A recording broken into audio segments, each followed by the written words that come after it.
Selamat pagi semua. Pagi, Pak. Sebelum kita memulai pembelajaran hari ini, kita diawali dengan doa. Mari kita berdoa.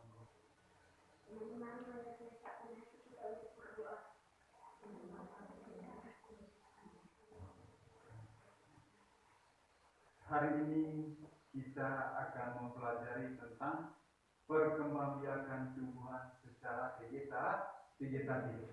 Sebelum kita mempelajari materi demikian, yang pertama kita mengetahui dulu tujuan pembelajaran kita hari ini. Yang pertama, siswa mampu mengidentifikasi cara perkembangbiakan pada tumbuhan. Yang kedua, setelah Anda mengidentifikasi cara perkembangbiakan tumbuhan, yang jelas Anda mampu menyampaikan perkembangbiakan tumbuhan secara vegetatif. Yang ketiga, setelah membaca teks tumbuhan sumber kehidupan, siswa mampu menemukan ide pokok dengan bantuan diagram. Yang keempat, setelah menemukan ide pokok dari bacaan, siswa mampu mengembangkan dengan menggunakan bahasa sendiri secara rinci dari perkembangbiakan tumbuhan secara vegetatif.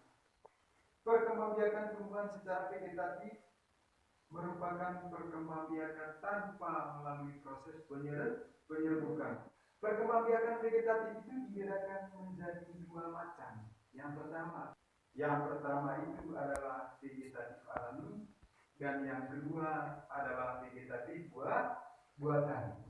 Perkembangbiakan secara vegetatif alami itu merupakan perkembangbiakan yang terjadi tanpa adanya proses penyerbukan yang terjadi secara alamiah. Kemudian contohnya adalah yang pertama itu spora, itu terletak pada tumbuhan jamur dan tumbuhan paku. Kemudian yang kedua, tunas. Dia akan berkembang biak melalui akar. Contoh tumbuhan yang berkembang biak secara vegetatif melalui tunas itu adalah pisang dengan bambu. Lalu untuk membentuk individu baru, dia akan tumbuh tidak lari jauh dari induknya. Kemudian yang kedua adalah bambu. Bambu ini adalah tumbuhan yang berkembang biak dengan tunas. Kemudian yang ke C itu adalah tunas adventif. Tunas adventif itu ada pada tumbuhan cocor bebek. Artinya merupakan perkembangbiakan tumbuhan yang berasal dari tunas yang tumbuh pada bagian tertentu tumbuhan. Contoh yang berikut adalah sukun. Sukun itu adalah buah apa? Buah sukun itu kita makan atau dijadikan sebuah sayur. Itu tumbuhnya di bagian-bagian tertentu, yaitu di akar. Potong akar satu untuk tanam kembali di dalam tanah sebagai proses perkembangbiakan pada tumbuhan tersebut. Kemudian yang berikut adalah umbi batang. Ketika adik-adik sekalian mengambil ubi, lalu ubinya diambil, ada salah satu ubi yang masih tertinggal di dalam tanah, lalu Anda tidak pernah menyadari, Bapak, saya sudah mengambil semua ubi yang kita tanam. Ternyata ada satu biji yang Anda kasih tinggal di dalam tanah. Ketika pada musim hujan, dia akan bertumbuh kembali. Berikut adalah umbi lapis. Itu adalah bawang merah. Ketika kita menanam bawang merah, orang tua kita sering menanam bawang merah pada musim kemarau. Sebagai bentuk kelangsungan hidup atau proses perkembangbiakan bawang tersebut, kita akan menanam bawang dengan menggunakan umbi lapis. Kemudian yang berikut itu adalah umbi akar. Ini adalah ubi kayu dan apa? Dan wortel. Dia akan berkembang biak dengan menggunakan umbi akar. Kemudian yang berikut itu adalah akar tunggal atau rizoma atau rimpang. Akar tunggal ini adalah salah satu contohnya adalah halia. Ketika Anda menggali halia di dalam tanah, lalu ada yang masih tinggal rimpangnya di dalam tanah, pasti dia pada musim hujan dia akan bertumbuh kembali. Kemudian yang berikut adalah geragi atau stolon, sering digunakan sebagai obatan. Orang tua kita sering digunakan sebagai obatan. Kita mempelajari yang kedua yaitu perkembangbiakan tumbuhan secara vegetatif buatan tanpa adanya proses penyerbukan, dan itu dibantu oleh campur tangan manusia. Yang pertama adalah cangkuk adalah pada tumbuhan mangga, sago, dan rambutan. Langkah-langkahnya ketika kita mencangkuk. Yang bagian pertama, kita mencari dulu dia punya tumbuhan yang akan kita cangkuk, yaitu kemudian yang kedua, lalu kita mengupas kulit tumbuhan yang akan dicangkuk. Kumpasnya paling tinggi itu 5-10 cm.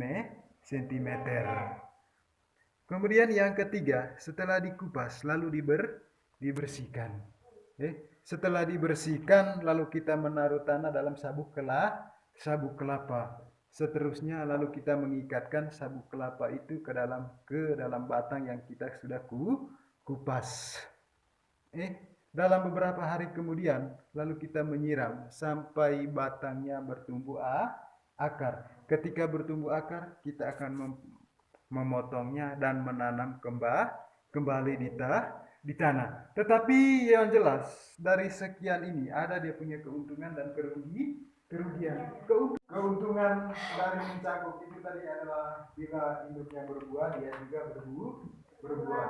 Tetapi kelemahannya adalah umurnya tidak panjang karena dia tidak mempunyai akar tunggal. Dia hanya memiliki akar serabut. Tetapi keuntungannya tumbuhan tersebut cepat berbuah. Kemudian kita lanjutkan contoh yang kedua, yaitu adalah stek. Kalau berbicara tentang stek, berarti berbicara tentang tumbuhan proses perkembangbiakannya dengan cara stek.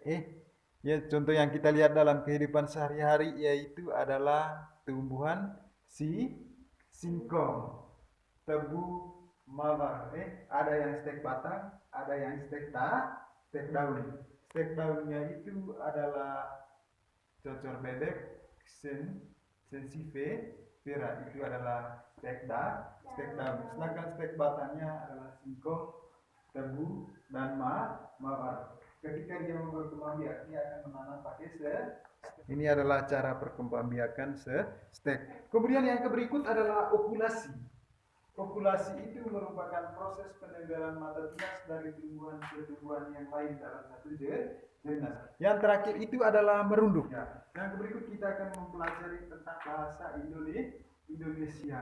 Ide pokok atau gagasan utama itu adalah sebuah topik yang akan dibahas dalam sebuah paragraf. Coba Anda perhatikan di halaman 36. Itu teks tumbuhan sebagai sumber kehidupan. Coba satu orang empat. Tumbuhan sumber kehidupan. Indonesia adalah negara kepulauan yang terletak di garis khatulistiwa. Indonesia memiliki tumbuhan di dataran tinggi adalah teh, kopi, cengkeh, buah-buahan, dan sayur. Baik. Setelah Anda mendengarkan bacaan itu, Anda menentukan ide pokok dari setiap para kerja. Misalkan paragraf pertama, Indonesia adalah negara kepulauan yang terletak di garis khatulistiwa. Indonesia memiliki dataran tinggi, dataran rendah, dan perairan. Pertanyaannya, apakah ide pokok paragraf pertama? Yang jelaskan ide pokok paragraf pertama, Indonesia adalah negara kepulauan yang terletak di garis khatulistiwa. Itulah ide pokok paragraf pertama. Selebihnya itu atau seterusnya itu adalah kalimat pelengkap atau penjelas. Baik, hari ini kita sampai di sini saja. Sampai jumpa di pertemuan selanjutnya. Sampai di rumah jangan lupa cuci tangan dan jaga kesehatan.